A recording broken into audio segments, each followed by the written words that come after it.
तो आज की वीडियो का टॉपिक है करेक्टरिस्टिक ऑफ एक्सरे फिल्म, यानी एक्सरे फिल्म की क्या क्या गुणधर्म होते हैं। तो सबसे पहले हम लोग डेंसिटी के ऊपर चर्चा करेंगे। डेंसिटी एक गुणधर्म है। Density refers to the degree of blacking on the film, यानी फिल्म के ऊपर कितनी ब्लैकनेस है, डेंसिटी वही चीज़ कहलाती है, कितनी ब्लैकनेस है उसके ऊपर। ठीक है। When the X-ray film is expose to X-rays, जब एक्सरे फिल्म को एक्सपोज किया जाता है एक्सरे से, then the metallic silver gives the blackness. तो फिल्म को ब्लैकनेस जो है वो मेटेलिक सिल्वर के द्वारा दी जाती है ना।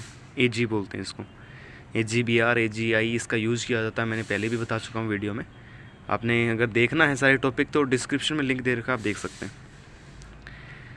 The blackness on the film, that is why X-ray film is said negative recorder. X-ray film को नेगेटिव रिकॉर्डर भी कहा जाता है। ठीक है, यहाँ तक हो गए हम कंप्लीट। आगे चलते हैं। The degree of blackness is directly related to the intensity of radiation exposure. तो कितनी ब्लैकनेस होगी फिल्म के ऊपर, वो डायरेक्ट रिलेटेड करता है इंटेंसिटी ऑफ रेडिएशन एक्सपोजर, कितनी हमने रेडिएशन उसके ऊपर डाली है। It can be quantified optical density, और ये चीज़ जो है वो ऑप्टिकल डेंसिटी के थ्रू क्वान्टिफाइड की जाती है। तो ऑप्टिकल डेंसिटी का फॉर्मूला यहाँ पे लिखा हुआ है कि log 10 I0/8।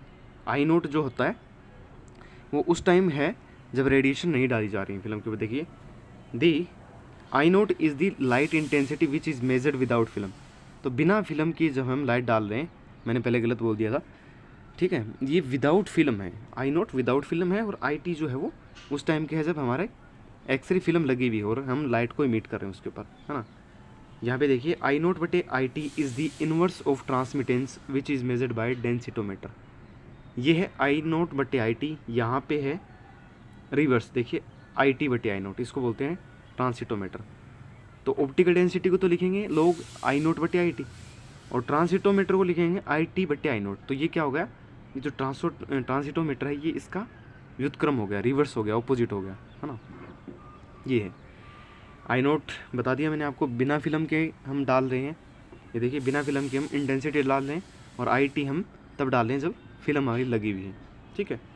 अब यूज़फुल रेंज क्या होती है डेंसिटी की, तो डायग्नोस्टिक रेडियोलॉजी के अंदर 0.25 से 2.0 होती है, और जैसे ही ऑप्टिकल डेंसिटी इंक्रीज होगी द ट्रांसमिटेंस डिक्रीज हो जाएगा। क्यों? क्योंकि दोनों में उल्टा संबंध है, रिवर्स हैं एक दोनों आपस में। जैसे ऑप्टिकल डेंसिटी बढ़ेगी ट्रांसमिटेंस कम हो जाएगा। ठीक है, ऐसा समझ लीजिए। अब आता है कि इसके अंदर करेक्टरिस्टिक्स टर्म, ये क्या है, इसको HD कर्व भी बोलते हैं, हर्टर ड्रिफ्टेड कर्व बोलते हैं।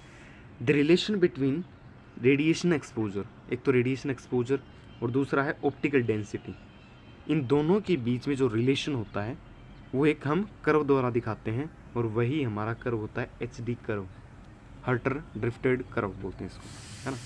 तो एक साइड पे हम डेंसिटी लेते हैं, ऑप्टिकल डेंसिटी बोल सकते हैं, और इस साइड हमारा लॉग ऑफ एक्सपोजर, ये देखिए लॉग ऑफ एक्सपोजर लिया जाता है किस एक्स पे, एक्स एक्सिस पे, और वाई एक्सिस पे डेंसिटी ली जाती है। ठीक है, तो एक साइड हो गया लॉग ऑफ एक्सपोजर और एक साइड हो गया ऑप्टिकल डेंसिटी। और यहाँ पे देखिए आपको T0T दिख रहा है, यहाँ पे शोल्डर दिख रहा है, और ये दिख रहा है बेस प्लस फोग डेंसिटी, ये वाला एरिया, ये फोग प्लस डेंसिटी का। ठीक है, तो इसके बारे में देखते हैं अभी कर्व के बारे में क्या लिखा नीचे। The film density plotted on the vertical axis, तो अभी मैंने बताया था कि डेंसिटी होती है वो वर्टिकल एक्सिस यानी वाई एक्सिस पे प्लॉट की जाएगी, और लॉग ऑफ फिल्म एक्सपोजर है वो हॉरिजॉन्टल एक्सिस के ऊपर प्लॉट की जाएगी। कर्व है सिग्मोइड शेप, तो कर्व की ऐसी शेप आपने देखी होगी, ऐसी सिग्मोइड शेप है वो, एंड हैज़ 3 पोर्शन, उसके अंदर 3 पोर्शन है, टॉप स्टेट पोर्शन कहलाते हैं, एंड शोल्डर। ठीक है, TOE जिसको बोलते हैं ना। TOE is the low exposure region, तो TOE है वो कम एक्सपोजर रीजन वाला क्षेत्र है, and the shoulder is high exposure region. आपने देखा होगा कि यहाँ पे ये वाला है TOE, यहाँ पे ये वाला शोल्डर, ये वाला शोल्डर है, ये TOE है। तो ये हो गया लो एक्सपोजर, ये हो गया शोल्डर हाई एक्सपोजर रीजन। और आपने देखा था बेस प्लस फोग लेवल, तो ये क्या होगा कि base plus fog level is the film blanking in the absence of any radiation. ये उस टाइम का है जब किसी भी प्रकार की रेडिएशन नहीं डाल रहे हैं उस टाइम पे, है ना, वो होगा बेस प्लस फोग लेवल का, और उसकी रेंज होगी एक्सपोजर की होगी 0.1 से 0.25 OD units. It refers to background fogging and the tinting of the base. ये किसको रेफर कर रहा है? बैकग्राउंड फोगिंग को और टिंटिंग ऑफ द बेस को। The maximum final density range from 2.5 से 3.0 ओडी यूनिट्स। ये मैक्सिमम फाइनल डेंसिटी है, इतनी हमें लेनी होती है। एच डी करो के बाद की बात हो रही है ना, इतनी चाहिए हमें। All radiography technique should produce a density in straight line portion. सारी की सारी रेडियोग्राफी टेक्निक है वो एक सीधी स्ट्रेट लाइन पोर्शन वाले में प्रोड्यूस होनी चाहिए। The contrast is related to the slope of the linear portion image of the curve, higher the slope higher is that image contrast. तो यहाँ पे बीच में कोमा नहीं लगा था, एक बार दोबारा देखते हैं। The linear portion image of the curve, है ना, किसी भी इमेज का कर्व हो लीनियर पोर्शन में होना चाहिए। देखिए यहाँ पे related to the slope of the linear portion, relate करना चाहिए लीनियर पोर्शन के साथ में। और हायर अगर स्लोप होगा तो हायर होगा इमेज कॉन्ट्रास्ट, ये समझ लीजिए। अगर हमारा स्लोप हायर है इसका मतलब हमारा कॉन्ट्रास्ट भी हाई है इमेज का, है ना। ये ऊपर वाली लाइन बता रहे हैं यहाँ पे, ये हाई वाला क्षेत्र है, ये लो वाला क्षेत्र है। The parameter which describe the contrast of the film is called average gradient. तो जो पैरामीटर आपको कॉन्ट्रास्ट के बारे में बताता है, फिल्म के कॉन्ट्रास्ट के बारे में बताता है, उसको बोलते हैं एवरेज ग्रेडियंट। एवरेज ग्रेडियंट का फॉर्मूला क्या हो जाएगा? D2 - D1 डेंसिटी अंतिम माइनस प्रारंभिक बटे log 10 E2 - E1, where D2 - D1 are optical density on the straight line. देखिए D2 - D1 क्या है? ऑप्टिकल डेंसिटी है on straight line portion of the curve resulting from log exposure. E2 - E1 क्या है? log of exposure है। तो average gradient का formula क्या हो गया? D2 - D1 बटे log 10 E2 - E1, ठीक है। Average gradient value ranges from 2.5 से 3.5। अभी आपको पहले ऑप्टिकल डेंसिटी के बारे में बताया था, और ये एवरेज ग्रेडियंट भी उतनी वैल्यू का 2.5 से 3.5 is mean shape between two specified density. और ये ग्रेडियंट का मतलब क्या होगा कि एक सेप है बिटवीन टू स्पेसिफाइड डेंसिटी के बीच में। A high gradient refer to the high radiography contrast of the film. अगर ग्रेडियंट हाई है, ग्रेडियंट हाई का मतलब डेंसिटी ज़्यादा है, तो वहाँ पे रेडियोग्राफिक कॉन्ट्रास्ट भी आपका ज़्यादा होगा, हमें अच्छा कॉन्ट्रास्ट देखने को मिलेगा, ठीक है। डेंसिटी के बाद में अगला जो इंपॉर्टेंट टर्म है करेक्टरिस्टिक में, वो है स्पीड ऑफ फिल्म। ये स्पीड वाला टॉपिक, ये वाला, it refers to the sensitivity of the film. तो स्पीड जो होती है वो सेंसिटिविटी होती है फिल्म की। Film combination fast film lesser radiation. अगर फिल्म की स्पीड फास्ट है तो उसको लेज़र रेडिएशन चाहिए to achieve a given film density and slow film require more radiation exposure. तो कहने का मतलब ये होगा कि सेंसिटिविटी फिल्म स्क्रीन की जो होती है, स्पीड जिसको बोलते हैं, वो फास्ट फिल्म होगी। अगर स्पीड फास्ट होगी तो हमें लेज़र रेडिएशन चाहिए, और अगर स्लो है तो हमें ज़्यादा रेडिएशन चाहिए एक अच्छी डेंसिटी बनाने के लिए। फिल्म डेंसिटी दी ये वाली, ये फिल्म डेंसिटी बनाने के लिए हमें अलग अलग एक्सपोजर की ज़रूरत है, और वो डिपेंड करता है स्क्रीन के स्पीड कॉम्बिनेशन के ऊपर, स्क्रीन फिल्म कॉम्बिनेशन के ऊपर, ठीक है। यहाँ पे हमें दो टाइप की ये स्पीड बतानी है, एक एब्सोल्यूट स्पीड होती है, एक रिलेटिव स्पीड होती है। हिंदी में एब्सोल्यूट को क्या बोलते हैं? तात्क्षणिक नहीं बोलते। रिलेटिव को तो संबंधित हो गया, किसी से रिलेट करना। एब्सोल्यूट मीन हो सकता है फिर, mean value. It is define as the reciprocal of the exposure in range 1 नहीं है यहाँ पे, एक मिनट, यहाँ पे रेंज 1 नहीं है, रोंजन है ये, रोंजन, विलियम रोनाल्ड रोंजन वाला जो होता है ना नाम वैज्ञानिक का, वही है रोंजन ही। तो it is define as the reciprocal of the exposure in roentgen, यहाँ पे रोंजन है ये। तो एब्सोल्यूट स्पीड बराबर 1/r, ये होगी एब्सोल्यूट स्पीड। उसके बाद में that is required to produced a density of 1 about the base plus fog density. It is determined from the SD curve and used in only performance evaluation, ठीक है। Relative की बात करते हैं। रिलेटिव स्पीड क्या होती है? It is measured compared with a standard film it is measured compared with a standard with combination, for example CaW4 screen film combination is called पर स्पीड 100। CaW4 वाली जो होती है उसकी 100 होती है and given value. Any other combination of film screen having twice, दूसरे कोई भी कॉम्बिनेशन होगा उसका ट्वाइस हो जाएगा, यानी 200 हो जाएगा। The speed of CaW4 is given speed of 200। ये देखिए 200 यहाँ पे ट्वाइस हो गए, ठीक है। Rare earth screen combination is given speed of 400 which is used general radiography angiogram. Rare earth screen combination की जो फिल्म होती है उस कॉम्बिनेशन वाली, उसकी स्पीड जो होती है वो होती है 400 के राउंड, और ये यूज़ की जाती है जनरल रेडियोग्राफी के अंदर, एंजियोग्राम, है ना, एंजियोग्राम के अंदर इन्वॉल्व शॉर्ट एक्सपोजर, जिसके अंदर शॉर्ट एक्सपोजर चाहिए क्योंकि स्पीड हाई है, तो हमने बोला था कि एक्सपोज इसको स्लो करना है, धीरे एक्सपोज करना है ना। ओके, और यहाँ पे मे रिक्वायर्ड एट स्पीड ऑफ 600, अगर और भी ज़्यादा स्पीड है तो हमें कम चाहिए exposure.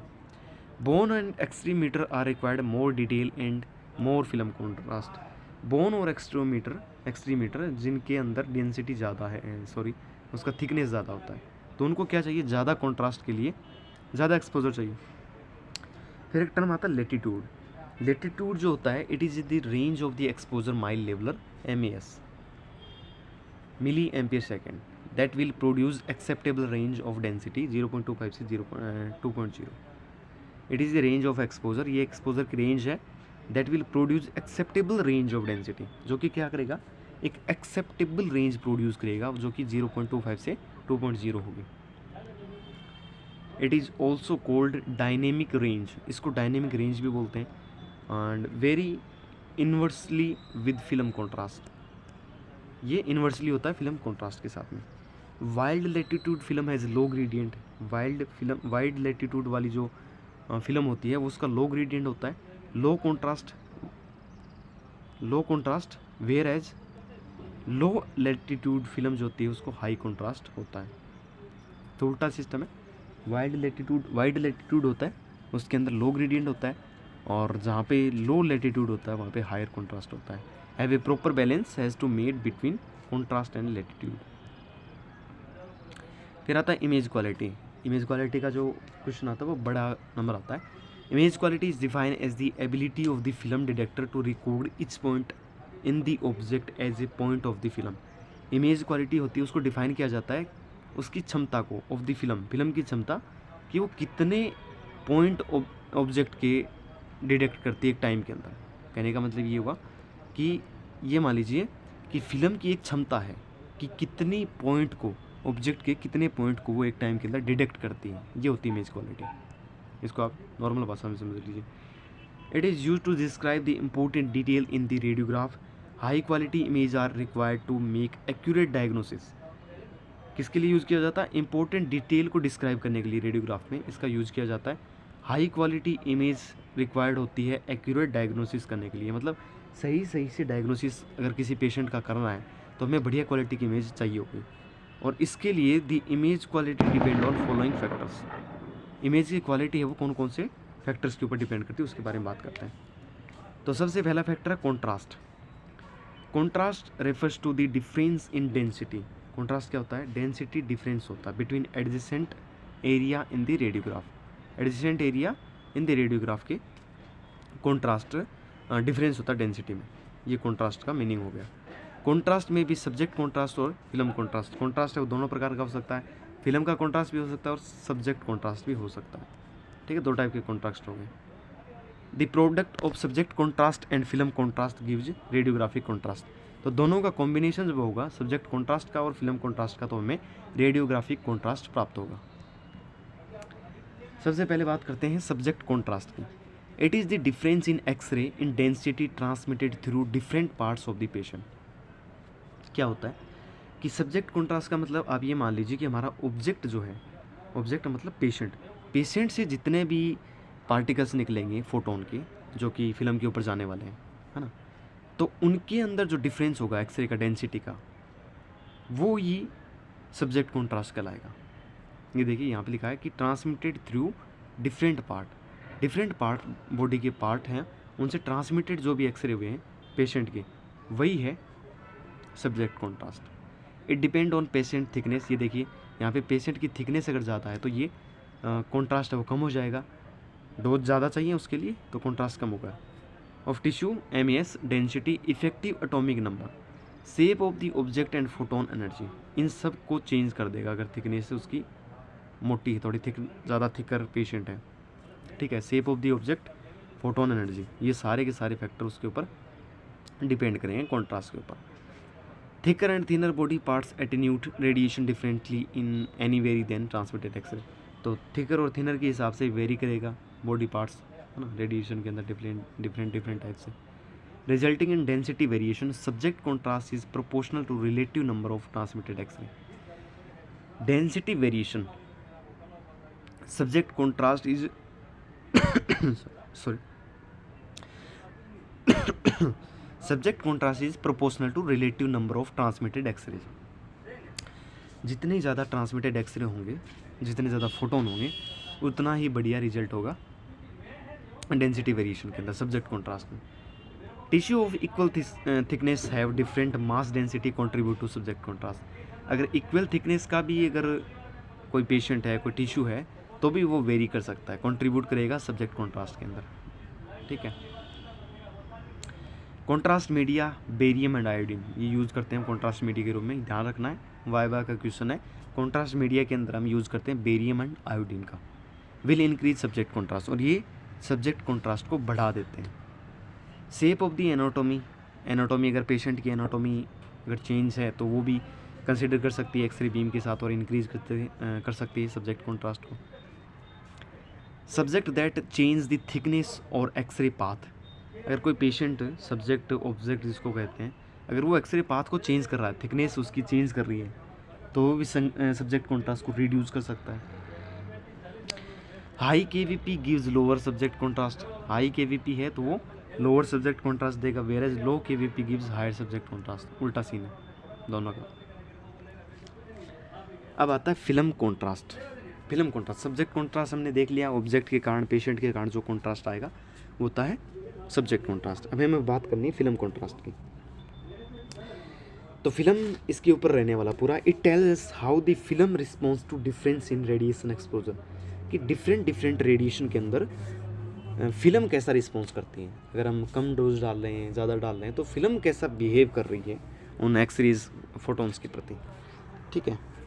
High contrast depend on characteristic curve, film density, screen और non screen exposure and film processing. ठीक है। हाई कॉन्ट्रास्ट डिपेंड करता है करेक्टरिस्टिक कर्व के ऊपर, हमने पढ़ा भी करेक्टरिस्टिक एचडी कर्व जिसको बोलते हैं। फिल्म की डेंसिटी पढ़ ली, स्क्रीन पढ़ ली, नॉन स्क्रीन एक्सपोजर, इन सब के ऊपर डिपेंड करती है high contrast. High contrast film is made up of homogeneous size, homogeneous का मतलब होता है समान टाइप की, एक समान टाइप की, समांगी बोलते हैं हिंदी में। साइज ऑफ सिल्वर ग्रेन, किससे बनी होती है high contrast film? Silver grain, homogeneous silver grain, इतना याद रख लीजिए। Whereas low contrast film is made up of heterogeneous grains, heterogeneous का मतलब विषमांगी। हाई कॉन्ट्रास्ट इमेज किससे बनी होती है? हेटेरोजीनियस सिल्वर ग्रेन से, और लो कॉन्ट्रास्ट इमेज बनी होती है हेटेरोजीनियस, सॉरी वो homogeneous heterogeneous. Double emulsion film produce greater contrast than the single emulsion film, तो डबल इमल्सन जिसके दोनों साइड में इमल्सन कोटेड है वो ज़्यादा बेटर कॉन्ट्रास्ट प्रोड्यूस करेगी than the single emulsion film, बजाय सिंगल फिल्म के। The fog and scatter will reduce the film contrast, fog और स्केटर दोनों ही फिल्म कॉन्ट्रास्ट को रिड्यूस कर सकते हैं। They produce unwanted film density which lower final radiographic contrast, तो अनवांटेड फिल्म डेंसिटी प्रोड्यूस कर देंगे वो फिल्म फोग अगर स्केटर आता तो, विच लोअर फाइनल रेडियोग्राफिक कॉन्ट्रास्ट, इसका मतलब कि फाइनल इमेज जो हमारी होगी उसके अंदर लोअर कॉन्ट्रास्ट में प्राप्त होगा। उसके बाद में एक करेक्टरिस्टिक टर्म है रेजोल्यूशन। फिल्म का रेजोल्यूशन मान लीजिए और स्क्रीन का रेजोल्यूशन, मोबाइल स्क्रीन का रेजोल्यूशन बिल्कुल सेम है जैसे टीवी का रेजोल्यूशन, वही सीन यहाँ पे। Resolution is the ability of image to closely plot small object और टू इंडिपेंडेंट इमेज, किसी भी इमेज को कैसे रिप्रेजेंट कर रहा है, कैसे क्लोजली प्लॉट कर रहा है, वही रेजोल्यूशन कहलाता है। ठीक है। There are 3 types of resolution, 3 type के रेजोल्यूशन होते हैं। सबसे पहले स्पैटल रेजोल्यूशन, दूसरा कॉन्ट्रास्ट रेजोल्यूशन, तीसरा टेम्पोरल रेजोल्यूशन। स्पैटल रेजोल्यूशन सबसे पहला, it is refer to the ability of the imaging system, एक इमेजिंग सिस्टम की क्षमता है रिकॉर्ड करने के लिए किसी भी ऑब्जेक्ट को इनटू स्पेशल डायमेंशन, एक्स और वाई डायमेंशन। तो स्पैटल रेजोल्यूशन के अंदर एक्स और वाई डायरेक्शन में इमेजिंग सिस्टम उसको क्या करेगा? रिकॉर्ड करेगा, इतना समझ लीजिए। In other words, it is the ability to image small object that have high subject contrast, किसी भी इमेज रिकॉर्डर की एबिलिटी मान लीजिए किसी भी स्मॉल ऑब्जेक्ट को प्लॉट करना, इमेज को वहाँ पे फिल्म के ऊपर बनाना, है ना, उसके ऊपर हाई सब्जेक्ट कॉन्ट्रास्ट होता है, जैसे बोन हो गया, सॉफ्ट टिश्यू हो गया, इंटरफेरेंस आ गया। फिर आता है contrast resolution, it is the ability to distinction anatomical structure of similar subject contrast, जैसे स्प्लेन हो गया, in general film screen radiography resolution whereas CT has superior contrast resolution. General resolution किया जाता है जनरल फिल्म स्क्रीन रेडियोग्राफी में, और superior contrast resolution किया जाता है सिटी में, कंप्यूटर टोमोग्राफी में। एक आता है temporal resolution. It is the ability of the imaging system to localise the object in time from frame to frame and following movement temporal resolution high for fluoroscopy. ये imaging system की एक ability होती है किसी भी object को localise करने के लिए, और time from frame to frame localise करने के लिए, and following movement temporal resolution high for fluoroscopy. Temporal resolution high होता है फ्लोरोस्कोपी के लिए। अगला टर्म है noise. Noise is the random fluctuation of film density. Film density के अंदर फ्लक्चुएशन है, रैंडम फ्लक्चुएशन है सम मीन वैल्यू के इर्द गिर्द फॉलोइंग यूनिफॉर्म एक्सपोजर। नॉइज़ क्या करता है, डिग्रेड कर देता है इमेज की क्वालिटी को and limit the ability to visualise low contrast object. अगर हमारे पास में लो कॉन्ट्रास्ट इमेज है तो उसको विजुअलाइज नहीं कर पाएंगे हम अगर हमारी स्क्रीन में नॉइज़ है तो, क्योंकि वो इसने इमेज की क्वालिटी को डिग्रेड कर रखा है। Noise is mainly divided into 3 types. जैसे स्क्रीन नॉइज़ है, स्क्रीन नॉइज़ किसकी वजह से होगा, स्क्रीन के कारण होगा। फिल्म नॉइज़ फिल्म के कारण होगा। क्वांटम नॉइज़ एक्सरे बीम के कारण होगा। Screen noise it is caused by non uniformities in screen construction. Screen का कंस्ट्रक्शन अगर सही ढंग से नहीं हुआ, बराबर मात्रा में ग्रेन्स अगर उसके अंदर नहीं लगे हैं, तो उसके कारण स्क्रीन नॉइज़ हो सकता है। दूसरा आता है film noise. It is caused by the grain structure of the emulsion. तो पूरा का पूरा सिस्टम हमारा फिल्म के अंदर होता है वो इमल्सन के ऊपर ही होता है, क्योंकि AGBR AGI की वहीं कोटिंग की जाती है। तो सिल्वर ग्रेन टाइप की स्ट्रक्चर होती है वो इमल्सन के ऊपर होती है। तो हम फिल्म नॉइज़ की जब भी बात करेंगे तो हम कहेंगे कि grain structure of the emulsion, हमारा काम पड़ेगा इमल्सन से, फिल्म के अंदर इमल्सन से। ठीक है, तो किसके कारण होता है फिल्म नॉइज़, इमल्सन के कारण, फिल्म के इमल्सन के कारण, grain structure of the emulsion. फिर आता है quantum noise. It is caused by the discrete nature of X-ray photons and it is the most important source of the noise in radiography. किसके कारण होता है, discrete nature of X-ray photon, X-ray photon के discrete nature के कारण होता है। And it is the most important source, सबसे कॉमन मोस्ट इंपॉर्टेंट सोर्स है वो होता है नॉइज़ का रेडियोग्राफी के अंदर, वो क्वांटम नॉइज़ होता है। The adjacent area of the film receive photons that differ from the mean value which contribute the quantum motile. Sigma बराबर रूट एन, ये फॉर्मूला याद रखना है, सिग्मा बराबर रूट एन वाला। सिग्मा क्या है, यहाँ पे नॉइज़ रिप्रेजेंट कर रहा है। सिग्मा किसको रिप्रेजेंट कर रहा है, नॉइज़ को। और an number of photon which is recorded by pixel of detector, जो पिक्सल रिकॉर्डर के द्वारा डिटेक्ट किए गए वो फोटोन्स हैं। An SNR signal to noise ratio, छोटा सा डेफिनेशन है सिग्नल टू नॉइज़ रेशियो का। As the number of photon increase, जैसे ही नंबर ऑफ फोटोन इंक्रीज होगा द रिलेटिव नॉइज़ डिक्रीज। भाई सीधी सी बात है, फोटोन की अगर संख्या बढ़ रही है तो नॉइज़ कम होगा। The inverse of the relative noise का इनवर्स जो होता है उसको बोलते हैं सिग्नल टू नॉइज़ रेशियो। तो SNR की परिभाषा क्या होगी, SNR की रिलेटिव नॉइज़ का इनवर्स। कैसे, SNR is equal to N बटे सिग्मा, और सिग्मा के बराबर हमने लिख दिया रूट एन। अब यहाँ से इसको लिख सकते हैं root N into root N, इसको लिख सकते हैं रूट एन इंटू एन, एक से एक कट जाएगा, रूट एन यहाँ पे बच जाएगा। तो SNR बराबर क्या आ जाएगा, रूट एन आ जाएगा। तो increase the SNR the number of photon reaching the detector has to be increase. अगर हमें SNR बढ़ाना है तो क्या करेगा, नंबर ऑफ फोटोन जो कि कहाँ जा रहे हैं, डिटेक्टर की ओर, उसको भी हमें बढ़ाना पड़ेगा। तो रूट एन सीधा समानुपाती है SNR के, जैसे SNR बढ़ेगा रूट एन बढ़ेगा, या फिर ऐसा बोल लीजिए कि नंबर ऑफ फोटोन बढ़ेंगे तो SNR बढ़ेगा, ये सही है उससे। फिर अगला टर्म है quantum detective efficiency, QDE। It is the ratio between the number of photons detected and the number of photon incident.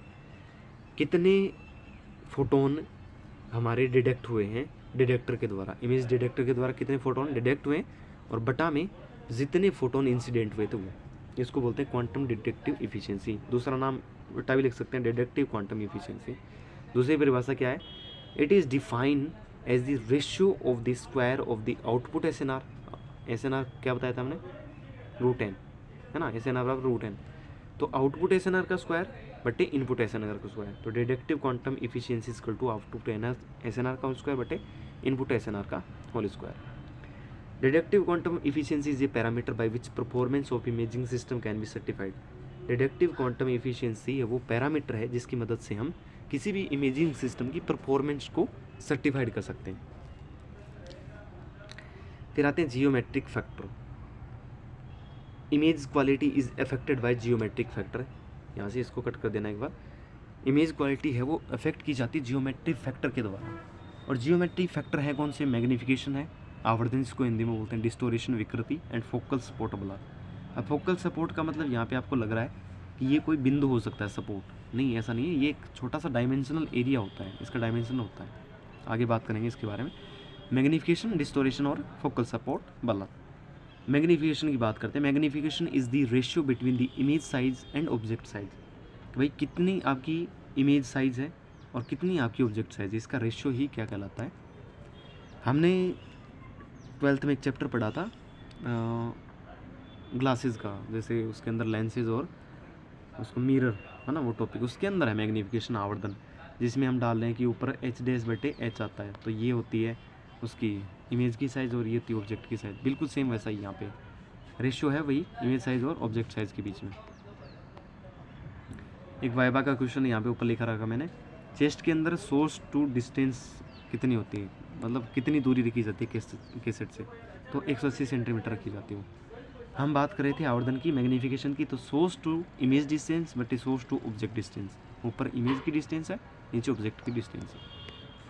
When the object is close to the source, अगर ऑब्जेक्ट सोर्स के close है तो magnification सीधी सी बात है ज़्यादा हो जाएगा, बड़ा हो जाएगा, और यदि वो दूर है, मूव्स अवे है फ्रॉम द सोर्स, तो मैग्नीफिकेशन डिक्रीज हो जाएगा, दोनों ठीक है। उसके बाद में आती है distortion. It is result of unequal magnification of different parts of an object. ये रिजल्ट है अनइक्वल मैग्नीफिकेशन का और डिफरेंट पार्ट ऑफ ऑब्जेक्ट का।